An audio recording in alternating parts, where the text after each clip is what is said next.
Hello students. आज मैं आपके सामने specially 10th class board exam में जो 5 मार्क्स के क्वेश्चन आते हैं वो सॉल्व करवाऊंगा। तो आइए स्टार्ट करते हैं बिना किसी देरी के। जो आप फर्स्ट क्वेश्चन देख रहे हैं स्क्रीन पे, ये स्टैटिस्टिक्स टॉपिक से लिया हुआ क्वेश्चन है और मोस्टली मैंने देखा हुआ है कि इसी टाइप के क्वेश्चन आपके 5 मार्क्स के जो क्वेश्चन बनते हैं उनके रिलेटेड आता है एग्ज़ाम में। तो आइए स्टार्ट करते हैं क्वेश्चन। देखिए, पहले क्वेश्चन पढ़ेंगे। In the following data the median of the runs scored by 60 top batsman of the world in one day international cricket match is 5000। Find the missing frequency x and y. और ये table दिया हुआ है, इसमें run score लिखा हुआ है 2500 से 3500 के बीच 5 बैट्समैन ने रन बनाए हैं, 3500 से 4500 के बीच एक्स बैट्समैन में, 4500 से 5500 के बीच 22 ने, 5500 से 6500 के बीच 12 ने, 6500 से 7500 के बीच 6 बैट्समैन ने, 7500 से 8500 के बीच 2 बैट्समैन ने। अब नीचे मैंने सॉल्यूशन में ये टेबल बनाया हुआ है पहले से ही। तो देखिए, ये तो आपका वही है जो रन स्कोर दिया हुआ है, ये मैंने वही टेबल लिखा हुआ है। आपके इंटरवल लिखे हुए हैं और सामने नंबर ऑफ़ बैट्समैन लिखे हुए हैं। ये जो नंबर ऑफ़ बैट्समैन होते हैं ये हमारी फ्रीक्वेंसी होती है और ये हमारे इंटरवल दिए हुए हैं। हमने मीडियन के केस में हमेशा कम्युलेटिव फ्रीक्वेंसी फाइंड आउट करनी होती है। मैंने कम्युलेटिव फ्रीक्वेंसी पहले से ही फाइंड आउट करके लिखी हुई है, बट मैं बताऊँगा कि ये कैसे आई। देखिए, ये जो इंटरवल है इनमें आप लोगों ने सबसे पहले ये जो हायर इंटरवल होता है ये चेक करना होगा। तो हायर इंटरवल में आप देख सकते हो ये 3500 लिखा हुआ है, मतलब हमने चेक करना है कि 3500 से नीचे नीचे हमने जो हायर इंटरवल है उससे नीचे नीचे चेक करना है कि कितने बैट्समैनों ने उससे नीचे कम रन बनाए हैं। तो 3500 से नीचे यहाँ दिए हुए 5 बैट्समैन, तो मैंने लिख दिया 5। अब मैंने चेक करना है सेकंड में कि 4500 से नीचे कितने बैट्समैन है। देखिए, 3500 और 4500 के बीच तो एक्स है, तो एक्स तो आएगा ही 4500 से नीचे। बट ये जो 3500 से नीचे 5 थे ये भी तो अब इस 4500 से नीचे ही आएंगे। तो 4500 से नीचे मतलब ये दोनों जुड़ जाएंगे, तो आगे x + 5। अब नेक्स्ट आप ऐसे कर सकते हो, देखिए 5500 से नीचे ये तीनों आ जाएंगे तो इन तीनों का सम हो जाएगा। देखिए सम हो गया। 6500 से नीचे इन चारों का सम, या फिर आप डायगनली सम कर दीजिए। ये देखिए इसको इसके साथ कर दीजिए तो y + x + 5 था। जब ये इसके साथ प्लस किया जाएगा तो y + x + 17। जब इसको इस फ्रिक्वेंसी के साथ किया जाएगा तो y + x + 23। और जब इसे लास्ट वाली फ्रिक्वेंसी के साथ करोगे y + x + 25। अब देखिए यहाँ पे आपको दिया हुआ है कि 60 टॉप बैट्समैन, 60 बैट्समैन है, तो ये जो फ्रिक्वेंसी का सम आएगा इन सभी का, ये आपके पास n = 60 आएगा। सम ऑफ फ्रिक्वेंसी को डिनोट करते हैं n से, तो n हमारा आ गया 60। और हमेशा जो कम्युलेटिव फ्रिक्वेंसी की लास्ट टर्म होगी वो जो हमारा n होता है उसके बराबर होती है। मीन्स ये y + x + 25 जो होगा, y + x + 25 ये 60 के बराबर रख दिया मैंने।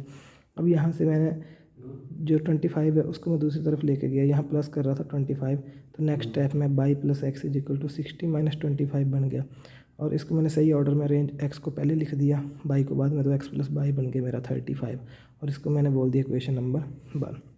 अब देखिए, मीडियन का हमारा क्वेश्चन है, तो मीडियन का फार्मूला में पता होना चाहिए। Median = L + n/2 - CF × 100, sorry CF/F × H।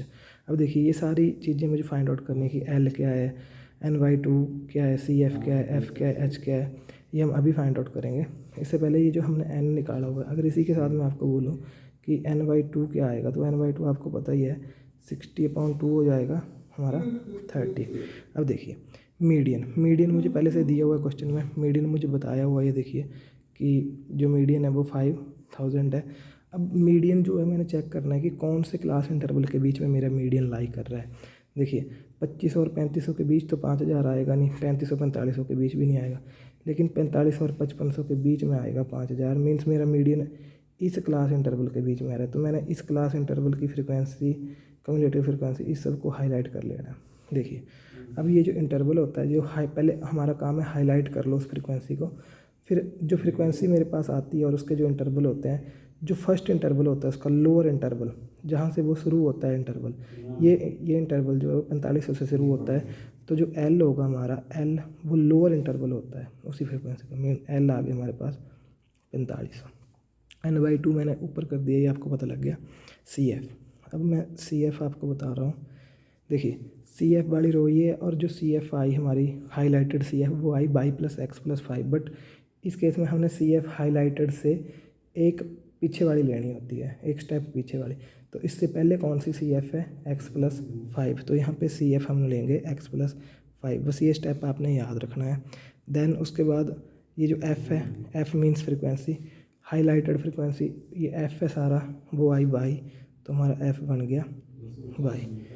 Okay, अब बचता है एच।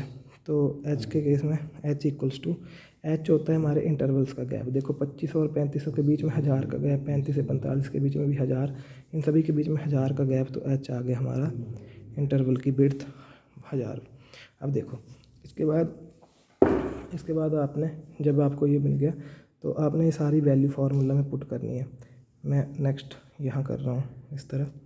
अब देखिए जो फार्मूला था ये हमारा मीडियन। अब देखिए मीडियन की जगह मैं एक बार फिर से फार्मूला लिख देता हूँ।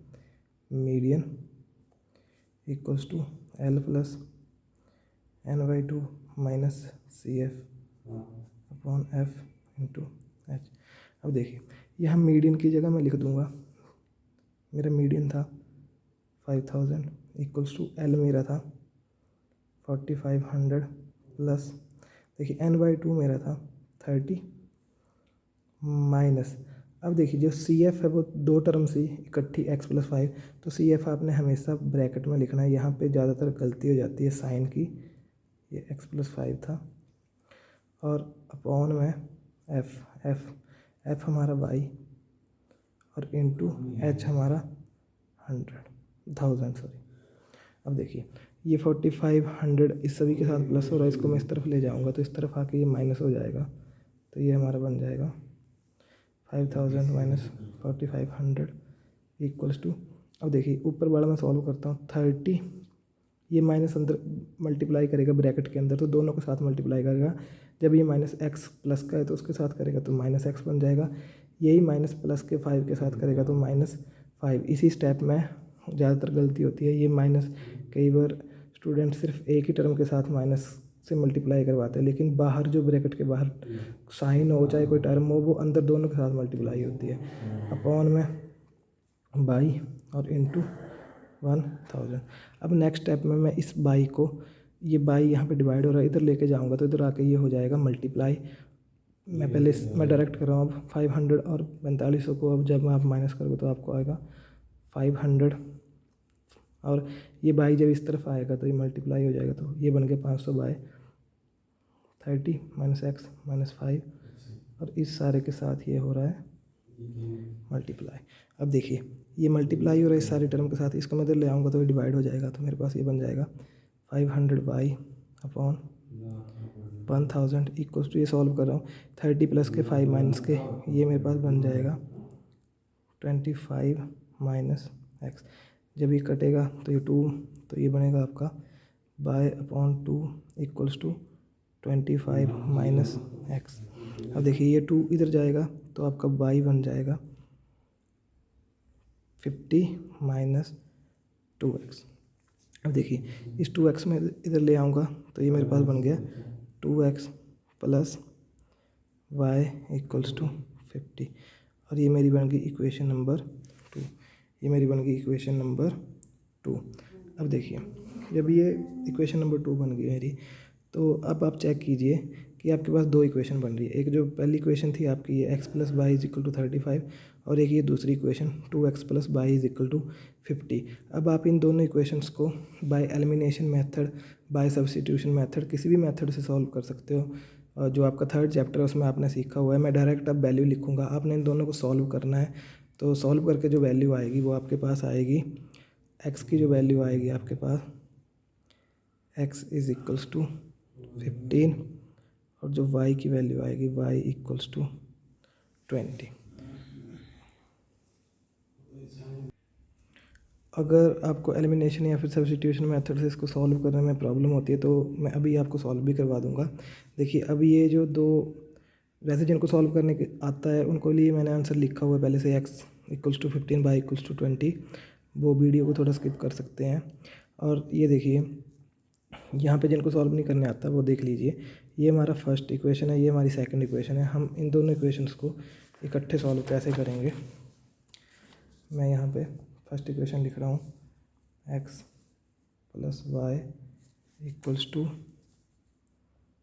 35, ये हमारी फर्स्ट इक्वेशन थी। और जो मेरी सेकंड इक्वेशन बनी है वो 2x plus y equals to 50, 2x plus y equals to, ये सेकंड इक्वेशन हमारी है 2x plus y equals to 50, equation number 2। अब देखिए जब मैं इन दोनों इक्वेशंस को माइनस कर दूंगा एक दूसरे के साथ तो नीचे वाली के साथ माइनस साइन चेंज हो जाएंगे। देखो सॉल्व करने का मतलब है कि मैं सीधा एलिमिनेशन मेथड लगा रहा हूँ, वाई और वाई सेम है। अगर मैं इन ऊपर वाली में से नीचे वाली को माइनस कर दूँ तो ये प्लस का वाई होगा और नीचे जिसको माइनस करते हैं उसके साइन चेंज हो जाता है तो ये माइनस का वाई बन जाएगा और ये कट जाएंगे। देखिए अब जब नीचे वाले को माइनस करोगे, ये प्लस था पहले तो ये माइनस का हो जाएगा, ये भी प्लस था साइन चेंज हो गया माइनस, ये भी प्लस था ये भी माइनस। अब बाई प्लस बाई माइनस ये कैंसिल हो गया मेरा, ये प्लस का 1x और ये माइनस का 2, तो ये मेरे पास आएगा माइनस एक्स इक्वल्स टू, ये प्लस का 35 ये माइनस का 50, तो ये मेरे पास आएगा माइनस 15। ये माइनस से माइनस कैंसिल, तो x की वैल्यू मेरे पास 15 आ गई। और जब इसी x की वैल्यू को मैं इक्वेशन नंबर 1 में डाल दूँगा तो मेरे पास आ जाएगी 15 प्लस वाई इक्वल्स टू 35 और यहाँ से मेरे पास y की वैल्यू आ जाएगी 20। तो फर्स्ट क्वेश्चन मुझे लगता है कि आप सभी को समझ आया होगा। अब देखिए सेकंड क्वेश्चन जो कि हमारा स्पीड एंड डिस्टेंस के जो टॉपिक है वहाँ से आने की मोस्ट प्रोबेबली इसकी संभावना होती है 5 मार्क्स के क्वेश्चन में। तो सेकंड टाइप का क्वेश्चन है ये, इसे भी सॉल्व करेंगे। तो पहले क्वेश्चन पढ़ते हैं। A train travels 180 kilometre at a uniform speed if the speed had been 9 kilometre hour more it would have taken 1 hour less for the same journey, find the speed of the train. देखिए इस question में बोला गया कि एक train है वो 180 kilometre distance जो है वो ट्रैवल कर रही है बट उसकी स्पीड नहीं दी हुई है। देखो मैं मोस्टली जो स्टूडेंट्स हैं वो ये 9 किलोमीटर पर आवर ये देख के सोचते हैं कि ये इसकी स्पीड दी हुई है, बट ये स्पीड नहीं है। जब भी आपने चेक करना है तो आपने ये चेक करना है कि इस स्पीड के आगे या तो मोर लिखा होगा या फिर लेस लिखा होगा, तो इट मीन्स ये स्पीड नहीं है। ये आपको ये बोला गया है कि जो स्पीड थी उसको बढ़ाया या घटाया गया है इतना। यहाँ पे मोर लिखा हुआ है तो मतलब 9 किलोमीटर पर आवर स्पीड बढ़ाई गई है, ये एग्जैक्ट स्पीड नहीं दी हुई है। ठीक है, इस क्वेश्चन को मैं आपको बताता हूँ ये क्वेश्चन है क्या। इसमें बोला है पहले कोई ट्रेन जो है वो 180 किलोमीटर जो डिस्टेंस है वो कवर कर रही है, स्पीड हमें पता नहीं कि कितनी स्पीड से कवर कर रही है, और फिर से उसी ट्रेन से उतनी डिस्टेंस कवर करवाई जा रही है बट इस बार उसकी स्पीड को 9 किलोमीटर पर आवर जो है वो बढ़ा दिया जाता है। तो ऑब्वियस सी बात है कि जब सेकंड टाइम में वो डिस्टेंस कवर करेगी और उसकी स्पीड बढ़ाई हुई है तो वो पहले पहुंच जाएगी, प्रीवियस टाइम के मुकाबले वो पहले पहुंच जाएगी। तो जो दोनों टाइम में डिफरेंस आता है वो आता है 1 आवर, वो आता है 1 आवर। तो आइए देखते हैं इस क्वेश्चन को हम कैसे स्टार्ट करेंगे। लास्ट में हमसे पूछा गया है for the same journey find the speed of the train. हमने स्पीड ट्रेन की जो एग्जैक्ट स्पीड थी वो फाइंड करनी है। देखिए सबसे पहले आप लिख दीजिए डिस्टेंस, डिस्टेंस कवर्ड। देखिए डिस्टेंस कवर्ड किया जा रहा है 180 किलोमीटर, ये आ गया आपका डिस्टेंस कवर्ड। अब स्पीड आपको दी हुई नहीं है, ये सिर्फ ये बताया गया कि स्पीड बढ़ाई है ना, ये स्पीड नहीं है। एग्जैक्ट स्पीड आप मान लो let speed equals to x kilometre per hour sorry. अब देखिए आपके पास डिस्टेंस है, स्पीड है, अगर आपने टाइम निकालना हो इसका तो टाइम आपको पता है डिस्टेंस अपॉन स्पीड बन जाएगा। मीन्स मैं यहीं डिस्टेंस पुट करूँ तो 180 और स्पीड x, ये आपका आ गया। जब फर्स्ट टाइम आपकी ट्रेन जा रही है तो उस ट्रेन को पहुंचने में कितना टाइम लग रहा है 180/x। अब देखिए सेकंड टाइम क्वेश्चन में बोला है कि अब उसी ट्रेन को दोबारा से भेज रहे हैं उस डिस्टेंस को कवर करने के लिए, तो देखिए डिस्टेंस तो सेम ही रहेगा। अब न्यू स्पीड क्या आ जाएगी, एक जो नेक्स्ट स्पीड आएगी न्यू स्पीड वो आ जाएगी हमारे पास। न्यू स्पीड आपको पता ही है कि 9 किलोमीटर पर आवर, मोर लिखा है, मोर मतलब ज़्यादा, स्पीड बढ़ा दी, कितनी बढ़ा दी 9, तो पहले कितनी थी x, अब बढ़ाई तो x plus 9 kilometre per our, ये आपकी स्पीड आ गई न्यू स्पीड। डिस्टेंस उतना ही है, अगर न्यू स्पीड का टाइम निकालना होगा तो वो क्या आएगा। देखिए डिस्टेंस सेम ही है तो डिस्टेंस 180 अपॉन स्पीड देखिए डिस्टेंस अपॉन स्पीड था ना टाइम का फार्मूला, पहले स्पीड की जगह x था, अब स्पीड की जगह क्या बन गया x+9। तो एक टाइम मेरा ये आ गया, एक टाइम मेरा ये आ गया। ये मेरा वो टाइम है जब मैंने पहले डिस्टेंस कवर की, ठीक है, और ये मेरा वो टाइम है जब मैंने स्पीड को 9 बढ़ाया फिर डिस्टेंस कवर की। तो अब देखिए कंपैरिजन करेंगे इन दोनों टाइम्स के बीच में। देखिए आपने पहले चेक करना है कि कौन सा टाइम बड़ा है और कौन सा टाइम छोटा है, ठीक है। अब देखिए ये x, आप सभी को पता है अगर स्पीड ज़्यादा होगी तो टाइम कम लगेगा और स्पीड कम होगी तो टाइम ज़्यादा लगेगा। तो यहाँ पे स्पीड x है, यहाँ पे स्पीड x+9 है। ये जो x+9 है ये वाली स्पीड ज़्यादा है, ये वाली स्पीड ज़्यादा है। जो जहाँ स्पीड ज़्यादा होगी वहाँ टाइम क्या हो जाएगा, लेस। तो मैं टाइम के नीचे यहाँ लेस आपको समझाने के लिए ऐसे लिख रहा हूँ, लेस।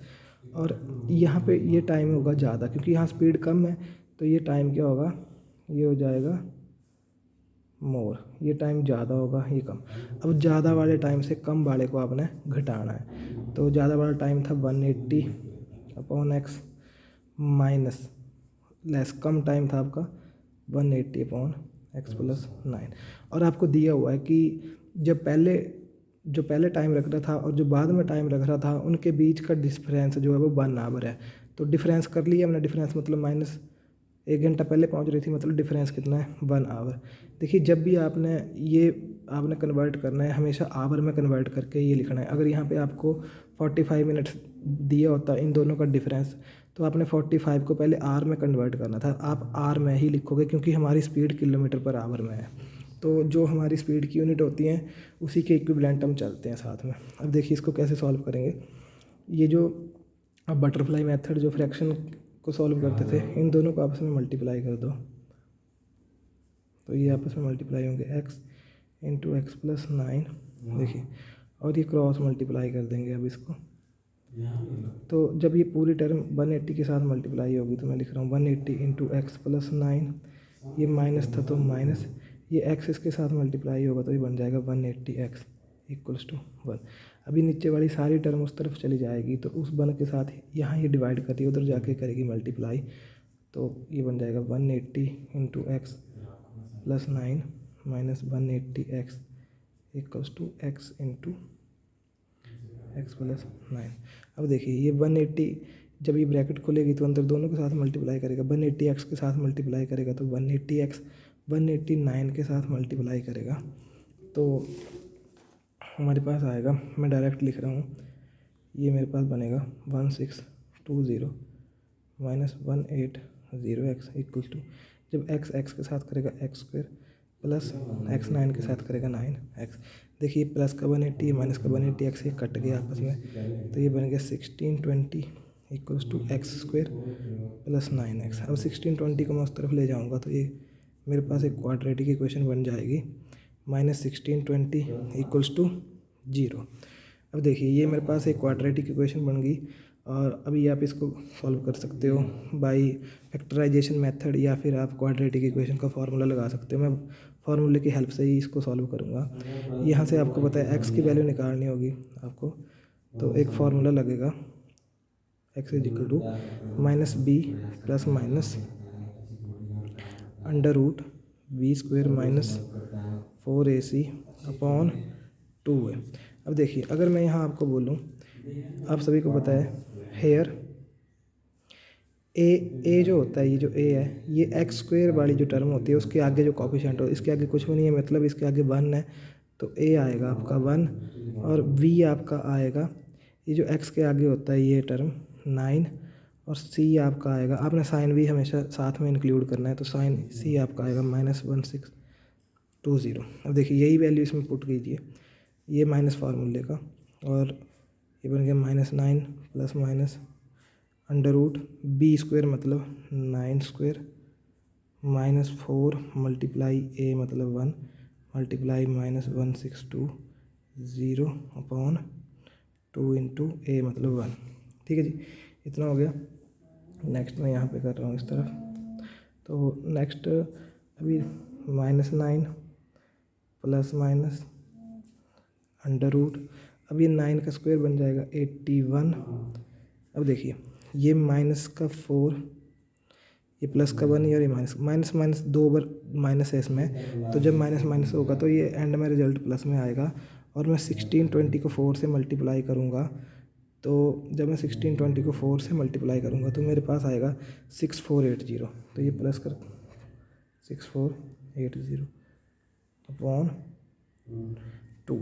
अब देखिए नेक्स्ट, जब मैं ये लिखूँगा -9 प्लस माइनस अंडर रूट, इसको प्लस करके मेरे पास आएगा 6561 अपॉन 2।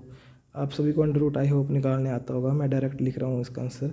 6561 जो है वो 81 का अंडर रूट होता है, तो यहाँ पे आ गया 81 अपॉन 2। अब देखिए मेरे पास x की 2 वैल्यू यहाँ से आएंगी, एक बार मैं प्लस का साइन लगाऊंगा, एक बार मैं माइनस का साइन लगाऊंगा। पहले मैं प्लस का साइन लगा के लिखूंगा इसको, और फिर मैं इसी चीज़ को माइनस का साइन लगा के लिखूंगा। तो जब इसको सॉल्व करोगे आएगा 72 अपॉन 2। जब इसे सॉल्व करोगे 81 माइनस 9 ये आएगा -90 अपॉन 2। ये कट होगा, ये दोनों कट होंगे, 36 आएगा, मतलब x is equal to 36 comma ये आपका आएगा -45। देखिए स्पीड कभी माइनस में नहीं हो सकती, तो ये तो हमारा गलत हो गया। मीन्स हमारा x कितना आया 36 किलोमीटर पर आवर। मीन्स जो हमारी एग्जैक्ट स्पीड थी वो थी 36 किलोमीटर पर आवर। हमारा third question most important question है ये 5 मार्क्स के लिए। तो देखिए, state and prove basic proportionality theorem और थेल्स थ्योरम। ये थ्योरम बहुत इंपॉर्टेंट है एग्ज़ाम पर्सपेक्टिव से, और मोस्टली काफ़ी ज़्यादा प्रोबेबिलिटी है इसके आने की। तो देखिए 5 मार्क्स के क्वेश्चन में कैसे इसको किया जाएगा ये मैं आज आपको बताऊंगा। देखिए इस थ्योरम में आपको इसको लर्न भी करना होगा, क्योंकि थ्योरम जब भी आएगी आपको स्टेट एंड प्रूफ दोनों आएगी। तो देखिए इसके स्टेट क्या है, if a line is drawn parallel to one side of a triangle to intersect the other two side in distinct point, then the other two sides are divided into the same ratio. Means देखिए जब भी आपके पास कोई triangle होगी, देखिए if a line is drawn parallel to one side of a triangle, जो ये डी ई लाइन है वो हमने पैरेलल बनाई है इस ट्राइंगल के बी सी साइड से। मीन्स बी सी और डी ई पैरेलल है।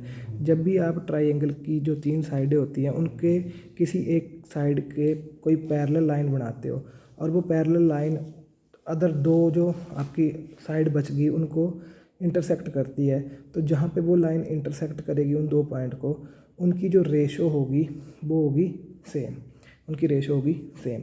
देखिए तो इस थ्योरम में आपको पहले से गिवन है, if a line is drawn parallel to one side of a triangle to intersect the other 2 sides, ये देखो इन अदर 2 साइड्स को इंटरसेक्ट कर रही है पॉइंट डी और पॉइंट ई पे, then the other 2 sides are divided into same proportion. तो ये जो अदर 2 साइड है ये सेम प्रपोर्शन में डिवाइड होंगी। मीन्स ए डी हमारा अपॉन डी वी होगा ए ई अपॉन ई सी के बराबर। लिखा भी हुआ है मैंने टू प्रूव में। अब देखिए गिवन हमें क्या दिया हुआ है, गिवन हमने एक चीज़ दी हुई है कि जो डी ई है वो पैरेलल है बी सी के। गिवन मैंने लिख दिया यहाँ पे ए बी सी में D E parallel B C and D E intersect A B and A C. ये जो डी ई लाइन है ये ए बी को भी इंटरसेक्ट कर रही है डी पॉइंट पे, और ये जो डी ई लाइन है वो ए सी को भी इंटरसेक्ट कर रही है ई पॉइंट पे। तो देखिए हमने प्रूव करना है A D upon D B equals to A E upon A C. तो इसके लिए मैं कुछ कंस्ट्रक्शन कर रहा हूँ, जो भी मैंने डॉटर लाइन में बनाया हुआ है वो कंस्ट्रक्शन की हुई है मैंने। देखो join B E and C E, B E और सी डी को ज्वाइन करो, और ई एल परपेंडिकुलर, ये 90 डिग्री का एंगल है, ई एल परपेंडिकुलर है ए बी के ऊपर, और डी एम परपेंडिकुलर है ए ई के ऊपर। अब देखिए इस क्वेश्चन में सबसे पहले मैं इसकी स्टार्टिंग करूँगा area of triangle A D ई। जो ए डी ई ट्राइंगल है उसका एरिया निकालेंगे हम। तो इसका एरिया आएगा हमारा, इसका एरिया देखिए किसी भी ट्राइंगल का एरिया आपको पता है half into base into height, half multiply base. अब देखो इस ट्राइंगल में बेस कौन होता है, बेस वो होता है जिसके ऊपर 90 डिग्री का एंगल बना होगा। ये 90 डिग्री का एंगल कौन सी लाइन के ऊपर बना हुआ है, ये ए डी लाइन के ऊपर बना हुआ है। तो बेस में आपकी आ जाएगी ए डी इंटू ये 90 डिग्री ये वाली लाइन है, तो इसमें ये आपकी आ जाएगी एल ई या फिर ई एल। तो ये आपका आ गया area of triangle A D E.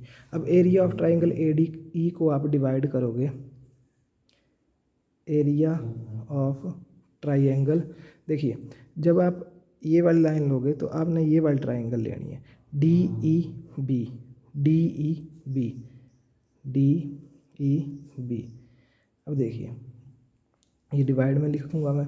अब डी ई बी का भी सेम ही है क्योंकि ये भी ट्राइंगल है। अब इस ट्राइंगल में आपको कहीं कहीं भी 90 डिग्री का एंगल नहीं दिख रहा है क्योंकि ये जो है ये ऑब्ट्यूज ट्राइंगल है, एक इसका जो एंगल है वो 90 से ऊपर है। तो जो 90 से ऊपर वाले ट्राइंगल होते हैं जिनका 90 से ऊपर एंगल होता है उनका जो हमारा एल्टीट्यूड होता है वो बाहर की तरफ होता है। देखिए ये जो ट्राइंगल है ये वाली ट्राइंगल, इसी का एल्टीट्यूड ये है सेम ई एल। ये क्यों है? क्योंकि देखो ये जो ई पॉइंट है ये इस ट्राइंगल में भी है और इसी ई से हम एल्टीट्यूड गिरा रहे हैं एल के ऊपर। तो इस ट्राइंगल का सेम इस ट्राइंगल का जो एल्टीट्यूड है वो ये ई एल है। तो इसका क्या बनेगा? इसका भी सेम हाफ इंटू, अब देखिए ई एल तो हमें पता चल गया एल्टीट्यूड है, बट इसका बेस क्या है? बेस वही होगा जिसके ऊपर ये ई एल आगे जब अगर मैं इस डी बी को आगे बढ़ाऊँगा तो ई एल इसी लाइन के ऊपर आएगा, इसी की बड़े हुए पोर्शन पे आएगा। तो इसका जो बेस होगा वो होगा डी बी। तो लिख दीजिए D B into altitude L E, और एल ई से एल ई कट गया, हाफ से हाफ कट गया, तो ये आपका बन गया A D over D B. ये आप इक्वेशन नंबर 1 बोल सकते हैं इसको। अब नेक्स्ट भी मैं सेम ऐसे ही करूँगा। अब मैं ये वाली ट्राइंगल ही लूँगा मैं, बट इस ट्राइंगल का एरिया मैं इस वाले अल्टीट्यूड से नहीं निकालूंगा, इस वाले अल्टीट्यूड से निकालूंगा क्योंकि हैं तो दोनों इसी के अल्टीट्यूड। ये एल ई भी इसी ट्राइंगल का एल्टीट्यूड है और ये डी एम भी इसी ट्राइंगल का एल्टीट्यूड है। तो अब मैं लिखूँगा नेक्स्ट में भी area of triangle A D E equals to, ये क्या आएगा हाफ इंटू, अब देखो अगर मैं एल्टीट्यूड ये वाला ले रहा हूँ तो मेरा बेस भी चेंज हो जाएगा। ये वाला 90 कौन सी लाइन पे बन रहा है? ये ए ई के ऊपर बन रहा है, तो मेरा बेस बन जाएगा ए ई इंटू एल्टीट्यूड मेरा अब डी एम हो गया, तो ये मैं डी एम लिख दूँगा। अब इसको भी मैं डिवाइड करूँगा एरिया ऑफ ट्राइंगल, पहले मैंने ये वाली ट्राइंगल ली थी, अब मैं उल्टा डी ई सी ये वाली ट्राइंगल लूँगा डी ई सी। अब देखिए डी ई सी में देखते हैं डी ई सी।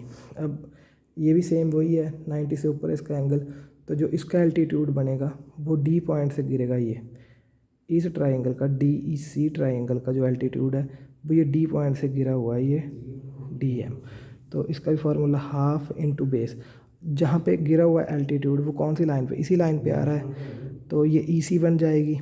तो ये बन गया ई सी इंटू डी एम, हाफ से हाफ कट गया, डी एम से डी एम कट गया, और ये आपके पास आ गया ए ई ओवर ई सी। इसको मान लो इक्वेशन नंबर 2। अब देखिए जो मैंने प्रूव करना है वो मेरे पास कुछ ना कुछ बन गया। देखिए मैंने प्रूव करना है A D over D B equals to A E over E C. ये अगर मैं इन दोनों को बराबर कर दूं तो मेरा जो मैंने प्रूव करना है वो आ जाएगा, बट मैं इनको बराबर नहीं कर सकता अभी। देखिए इन दोनों में क्या फ़र्क है? A D E area of A D E area of A D, ये तो सेम है इनमें, लेकिन एरिया ऑफ नीचे इसमें एरिया ऑफ ए डी ई भी है और इसमें नीचे एरिया ऑफ डी ई सी है, ये अलग अलग है। अगर मैं किसी न किसी तरह से ये बोल दूं कि area of D E B area of D E C के बराबर होता है तो मेरी ये दोनों इक्वेशनें आपस में बराबर हो जाएंगी। तो देखिए मैं ये बोल सकता हूँ कि area of triangle D E B equals to area of triangle D E C. अब देखिए ये मैंने क्यों बोला है ऐसे, अब आपने एक चीज़ यहाँ समझनी है, ये मोस्ट इम्पॉर्टेंट पॉइंट है। देखिए ये डी ई और बी सी पैरेलल लाइन है, और इन दोनों पैरेलल लाइन के बीच में देखो ये डी ई बी भी, ये वाली ट्राइंगल भी इसी के बीच में है, और डी ई सी ये वाली ट्राइंगल भी इन्हीं दो लाइनों के बीच में फंसी हुई है। और देखिए बी डी ई का बेस भी डी ई है और डी सी ई का बेस भी डी ई है। जब भी दो ट्राइंगलों का बेस सेम होता है और दोनों ट्राइंगलें पैरेलल लाइंस के बीच में होती हैं तो उनका एरिया क्या होगा? सेम। तो इसके लिए मैं जो रीज़न लिखूँगा triangle having same base and lies between two parallel lines. देखिए अब मैं बोल सकता हूँ, इसलिए मैंने बोल दिया कि ये जो हमारी ट्राइंगल डी ई वी थी वो ट्राइंगल डी ई सी के बराबर है। इसको इक्वेशन नंबर 3 मान लो। अब मैं बोल सकता हूँ फ्रॉम इक्वेशन 1, 2 एंड 3। देखो अब मैं बोल सकता हूँ जब ये दोनों बराबर हो गए तो इसका मतलब 1, 2 आपस में बराबर हो गए, तो फ्रॉम इक्वेशन 1, 2, 3 मैं क्या बोल सकता हूँ, A D over D V equals to A E over E C, और ये हमारा प्रूव हो गया। तो ये थी हमारी थेल्स थ्योरम। अब हम फोर्थ क्वेश्चन करेंगे, तो देखते हैं फोर्थ क्वेश्चन। ये आपका फोर्थ क्वेश्चन है और ये क्वेश्चन आपका जो सरफेस एरिया एंड वॉल्यूम वाला आपका चैप्टर है उससे लिया हुआ है, और मोस्ट प्रोबेबली उसी चैप्टर से आपका 5 मार्क्स का क्वेश्चन बनेगा। तो इसी टाइप का आपको एग्ज़ाम में भी क्वेश्चन देखने को मिलेगा। आइए स्टार्ट करते हैं क्वेश्चन। देखिए लिखा हुआ है, एक gulab jamun contain sugar syrup up to about 30% of its volume, find approximately how much syrup would be found in 45 gulab jamuns each shaped like a cylinder with 2 hemispherical and with length 5 centimetre and diameter 2.8। देखिए एक इसमें लिखा हुआ है कि एक हमारे पास गुलाब जामुन का डिब्बा है और हर एक गुलाब जामुन जो है वो अपने वॉल्यूम का 30% जो सिरप है, जो चाशनी होती है, वो कंटेन कर रहा है। मतलब एक अगर मान लो एक गुलाब जामुन जो है उसका वॉल्यूम 100 है, तो उस 100 गुलाब जामुन में 30 जो है वो 30 उसकी कैपेसिटी है कि वो 30 चाशनी जो है अपने अंदर अब्जॉर्ब कर सकता है।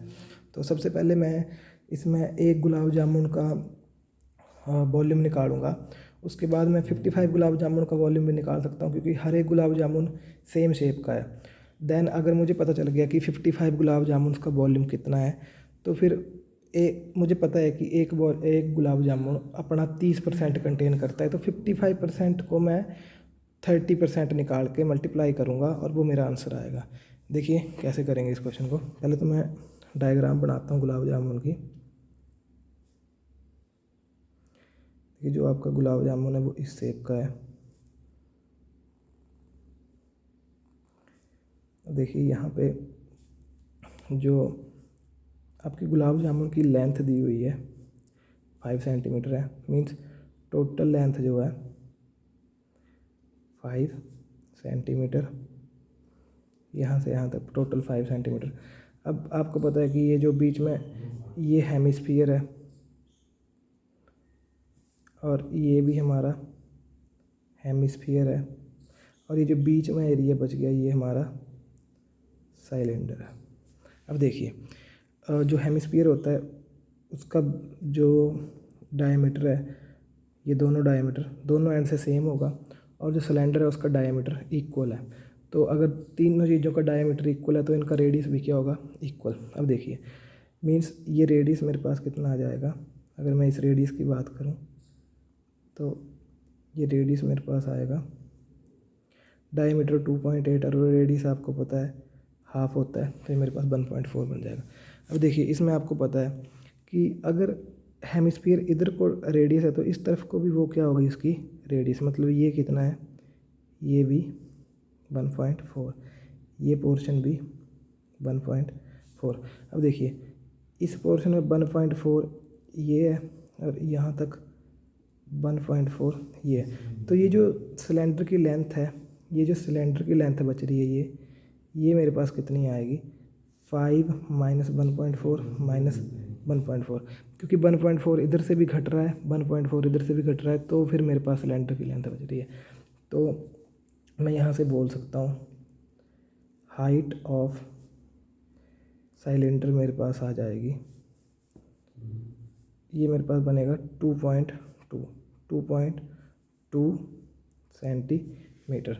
अब देखिए रेडियस ऑफ सिलेंडर, रेडियस तो सभी की इक्वल है 4.5 सेंटीमीटर, और same radius of hemisphere equals to 1.4 centimetre. अब यहाँ आप एक चीज़ ऑब्जर्व करो, दोनों हेमिस्फीयर सेम है, तो दोनों हेमिस्फीयर को अगर मैं प्लस कर दूँ तो दो हेमिस्फीयर जोड़ के एक स्फीयर बना देते हैं, तो ऑब्वियसली रेडियस ऑफ स्फीयर भी क्या हो जाएगा, इक्वल्स टू 1.4 सेंटीमीटर। अब देखिए इसका वॉल्यूम क्या होगा, वॉल्यूम इक्वल्स टू, देखिए इसमें इस हेमिस्फीयर का वॉल्यूम, इस हेमिस्फीयर का वॉल्यूम और इस सिलेंडर का वॉल्यूम तीनों कंटेन हो रहे हैं। इन दोनों हेमिस्फीयर का वॉल्यूम मिला के एक स्फीयर बन रहा है, दोनों को मिला के एक स्फीयर बन रहा है, मीन्स इस एक स्फीयर का वॉल्यूम और एक सिलेंडर का वॉल्यूम, तो टोटल वॉल्यूम हमारे पास हो जाएगा volume of cylinder plus volume of sphere. अब देखिए वॉल्यूम ऑफ सिलेंडर, आपको वॉल्यूम ऑफ सिलेंडर का फॉर्मूला पता ही है, इसका फॉर्मूला होगा आपका pi r square h plus volume of sphere 4/3 pi r cube. अब यहीं से आप कॉमन ले लीजिए, कॉमन आपके पास पाई, कॉमन पाई इधर भी है, आर स्क्वायर इधर भी है, तो पाई आर स्क्वायर अगर आपका बाहर निकल गया, ये सारी चीज़ तो आपकी बाहर आ गई, अंदर बच गया एच प्लस 4/3 पाई बाहर चला गया, आर 3 बार है पर 2 बार तो बाहर चला गया, तो अंदर बच गया आर। ठीक है जी, यही आपके पास अंदर बचा। अब वैल्यू पुट कर दो, पाई की वैल्यू आपको पता है 22.7 इंटू, देखिए यहाँ ये जो रेडियस ऑफ सिलेंडर है इसको अगर मैं फ्रैक्शन में लिखूँ तो आप लिखोगे 14/10, ठीक है, और स्फीयर का भी 14/10, और ये जो हाइट ऑफ सिलेंडर ये आएगी 22/10। अभी मैं इनको फ्रैक्शन में लिख रहा हूँ, आर स्क्वायर मीन्स मैं लिख सकता हूँ 14/10 इंटू 14/10, आर स्क्वायर है तो मैंने इसको 2 बार लिख दिया आर को, ब्रैकेट हाइट मेरी 22/10, ये जो मेरी सिलेंडरिक हाइट है 22/10 प्लस 4/3 इंटू रेडियस, रेडियस मेरा यही है सेम, तो 14/10। देखिए इसको सॉल्व कीजिए, 7 2 14, 2 5 10, 2 11, 2 5। अब देखिए ये आपके पास आया 14 इंटू 11 और 5 इंटू 5, और अंदर आप अगर इसको करोगे तो ये 2 2 4, 2 5 10, तो अब आपके पास ये जो बाहर है 14 इंटू 11 आपके पास आ जाएगा 154 अपॉन 5 इंटू 5 25, और ब्रैकेट के अंदर आपके पास बनेगा 20, इसको भी आप कट कर सकते हो 22/10 को, 11 और 5, 11 अपॉन 5 प्लस ये 14 2 28 अपॉन 5 3 15, ये आ गया आपका ब्रैकेट के अंदर। तो जब आप इसको सॉल्व करोगे तो 154 अपॉन 25 मल्टीप्लाई, ये आपका सॉल्व करके बनेगा 61/15, और देन आप इसको ऊपर वाले के साथ मल्टीप्लाई करोगे तो आपका सॉल्व करके बनेगा 9394 अपॉन 25, और 15 को सॉल्व करोगे 375। जब ये कट होगा तो आपके पास ये आएगा 25.05। अब देखिए ये वॉल्यूम है, वॉल्यूम आपको पता है क्यूब में होगा तो ये आपका बनेगा सेंटीमीटर क्यूब। अब देखिए ये तो एक गुलाब जामुन का वॉल्यूम है, बट मेरे पास तो 45 गुलाब जामुन है, मेरे पास कितने 45 गुलाब जामुन है, तो अब मैं यहाँ से अगर मुझे एक का पता है तो मैं 45 का निकाल सकता हूँ। तो volume of 45 gulab jamun, volume of 45 gulab jamun equals to 45 multiply जो आपका एक का वॉल्यूम आया 45 इंटू 25.05, तो जब आप इसको मल्टीप्लाई करोगे ये आपके पास आएगा 1127.25 सेंटीमीटर क्यूब। अब देखिए 45 गुलाब जामुनों का वॉल्यूम इतना है, एक गुलाब जामुन अपने वॉल्यूम का 30% सिर्फ कंज्यूम कर सकता है, तो 45 को क्या करेंगे, 45 का 30% निकालेंगे, वो हमारे पास टोटल चाशनी आ जाएगी, टोटल सिर्फ आ जाएगा, मीन्स हमें टोटल सिर्फ कितना आ जाएगा 1127.25 इंटू 30%, तो ये आपका बन जाएगा 11 27.25 इंटू 30/100। तो जब आप इसको कट करोगे तो ये कट के आपके पास आएगा, मैं डायरेक्ट लिख रहा हूँ ताकि आपका ज़्यादा टाइम वेस्ट ना हो। 338.17। अब देखिए है तो ये भी वॉल्यूम ही, तो सेंटीमीटर क्यूब, और अप्रॉक्सीमेटली आप इसको लिख सकते हो 338 सेंटीमीटर क्यूब। तो आई होप स्टूडेंट्स आप सभी को ये वीडियो अच्छी लगी होगी, और आई होप कि आपके आने वाले एग्ज़ाम में ये वीडियो आपको हेल्प करेगी। ऐसी वीडियो देखने के लिए मेरे साथ जुड़े रहें, मेरे चैनल को लाइक शेयर एंड सब्सक्राइब करते रहें। Thank you.